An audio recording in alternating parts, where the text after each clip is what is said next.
ஒரு சிஸ்டர் கேட்டிருந்தாங்க, தாலி மாத்துறத பத்தி சொல்லுங்கக்கா அப்படின்னு சொல்லி.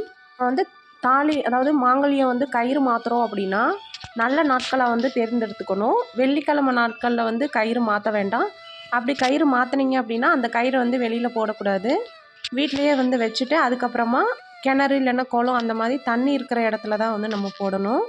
அதே மாதிரி கயிறு மாத்துறப்ப வந்து பார்த்தீங்கன்னா, பூஜை அறையில காலையில நீங்க சாப்பிட்றதுக்கு முன்னாடி விளக்கேத்தி வச்சு, நல்ல நேரம் பார்த்து மாத்திக்கோங்க. கயிறு மாத்துறப்போ ராகு நேரம், யமகண்ட நேரம்லாம் இல்லாத மாரி பார்த்து, நல்ல நேரத்தில பார்த்து மாத்துறது ரொம்ப ரொம்ப நல்லது. அதே மாதிரி கடவுளுக்கு ஏதாவது ஒரு பிரசாதத்த வச்சுட்டு மாத்துறது அப்படிங்கிறது ரொம்ப சிறப்பு. நீங்க எத்தனை பவுன்ல செயின் போட்டாலும் பரவால்ல. நீங்க வந்து மங்கல்யத்த மட்டும் கயிறுல கோர்த்து செயின்ல கட்டிக்கோங்க. கயிறுல போடுறவங்க எப்பவும் போல நார்மலா கயிறுல போட்டுக்கோங்க.